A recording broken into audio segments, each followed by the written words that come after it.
आज भी वही इंडिया की मानसिकता वाले लोग, यानी ब्रिटिश कॉलोनियल लीगेसी की मानसिकता वाले लोग आज भी आकर खड़े हैं, जिन्हें इंडिया ही नाम के ऊपर गर्व होता है। शायद संविधान का भी वो अपमान है। और कुछ भी इस देश में एक हवा चली है जिसमें राष्ट्रवाद बहुत बड़ा बन गया है। हाँ, और भारत माता की जय के नारे लगते हैं, उसमें इंडिया माता की जय के नारे फिट हो पाएगा? अभी मजा आएगा ना भिड़ो। आपके सवाल का मेरे पास एक जवाब भी है और उत्तर में सवाल भी है, और सवाल भारतीय जनता पार्टी से है। आपको इंडिया से प्रॉब्लम है, आपको इंडिया से चिढ़ है, आपको इंडिया से दिक्कत है, चले जाइए पाकिस्तान। दोस्तों, कांग्रेस ने बीजेपी के पीछ पर ही बीजेपी को क्लीन बोल्ड कर दिया। आमतौर पर सुधांशु जी की पार्टी के लोगों को पाकिस्तान भेजते हैं, पर आज कांग्रेस ने उनको ही पाकिस्तान जाने की बात कह दी। विपक्षी पार्टियों ने अपने नए गठबंधन का नाम इंडिया रखा है, जिससे बीजेपी समेत गोदी मीडिया भारी सोच में पड़ गए हैं। वहीं दूसरी तरफ कांग्रेस समेत विपक्षी पार्टियां फ्रंट फुट पर खेल रही है। आगे डिबेट में सुप्रिया सिनेट गोदी मीडिया और बीजेपी के प्रवक्ता को निरमा से धो रही है। वीडियो के आखिर में अंजना दीदी का बीजेपी से धमाकेदार सवाल है, उसे देखना मत भूलिएगा। चलिए वीडियो शुरू करते हैं। स्टार्टअप इंडिया, डिजिटल इंडिया, स्वयंअप इंडिया, फलाना इंडिया, खेलो इंडिया, तो क्या ये इंडिया गलत है? मुझे बताइए। आप भारत की बात नहीं करते हैं, आप देश की बात नहीं करते हैं, आप भारत की सरजमी की बात नहीं करते हैं। जब आप कहते हैं खेलो इंडिया, जब आप कहते हैं बढ़ेगा इंडिया, जब आप कहते हैं स्टार्टअप इंडिया, जब आप कहते हैं डिजिटल इंडिया, आप किसकी बात करते हैं? आप हमारी सरजमी की, हमारी माँ की, हमारी भूभागी अखंड भारत की बात करते हैं कि नहीं करते हैं? क्या बातें करते हैं ये लोग? आपको इंडिया से दिक्कत है, हाँ या ना? और अगर दिक्कत है तो चले जाइए पाकिस्तान। वैसे भी बिना मुंह उठाए चले जाते हैं लाहौर बिरयानी खाने, सिवई खाने, भगवान जाने क्या करने। आपको दिक्कत किस बात से है? आपको दिक्कत इस बात से है कि जब समूचा विपक्ष एक साथ आके खड़ा हो गया है और आपको मुद्दों पर घेर रहा है, तो आपके पास अब झांकने के लिए, भागने के लिए, मुंह छुपाने के लिए कोई कोना नहीं बचा है। ये जो तथाकथित इंडिया है, ये भी राजनीतिक दलों का ही एक समूह है। तो मात्र नाम रख लेने से क्या आप इंडिया हो जाएंगे? क्या आप बीजेपी जो अपने दम पर 303 है और अन्य दल उसके साथ है, 333 का आंकड़ा सांसद में है, उनको छू के हरा पाएंगे?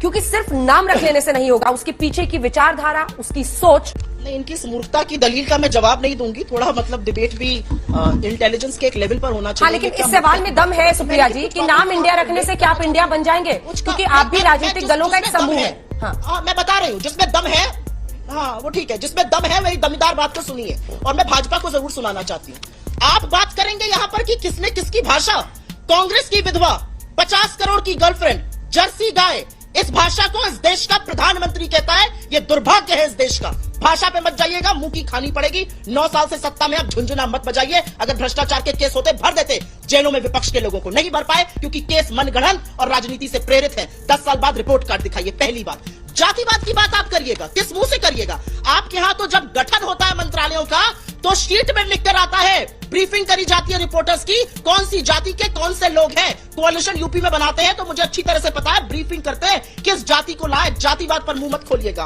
आप बात करप्शन की करिएगा। 70,000 करोड़ के घोटाले में अजीत पवार है, घंटों के अंदर अजीत पवार गले लगाकर मंत्री बना दिए जाते हैं। ये विरोधाभास है, ये आपका पाखंड है, ढोंग है या दोहरा मापदंड है? नाम आप चुन लीजिए। और आप हमसे बात करेंगे यहाँ पर परिवारवाद की। जरा मुझे एक बात बता दीजिए, आप चाचा भतीजे को तो लड़ाई रहे, चाहे वो लोजपा में हो चाहे वो एनसीपी में हो, आपने तो माँ बेटी को जुदा कर दिया। अपना दल क्या है, कृष्णा पटेल जी को और अनुप्रिया पटेल जी को, तो आपने तो माँ बेटी को भी नहीं बख्शा। आपने तो जयंत सिन्हा और यशवंत सिन्हा को नहीं बख्शा। कहाँ की बातें आप लोग करते हैं असली? और अब मैं आपके सवाल का जवाब देती हूँ। इंडिया क्यों? इंडिया इसलिए क्योंकि यह देश गरीबी से, भुखमरी से, महंगाई से, बेरोजगारी से जूझ रहा है, मणिपुर जल रहा है, लेकिन इस देश के प्रधानमंत्री के पास वक्त नहीं है 300 किलो पर टमाटर और जलते हुए मणिपुर पर बोल दे। इसलिए इंडिया जरूरी है, इसलिए आपकी लड़ाई इंडिया से है। इस देश के बेरोजगार, इस देश के युवा आपसे पूछ रहे हैं रोजगार कहाँ है, आप कहते हैं पकौड़ा तल लो। इसलिए आपकी लड़ाई इंडिया से है।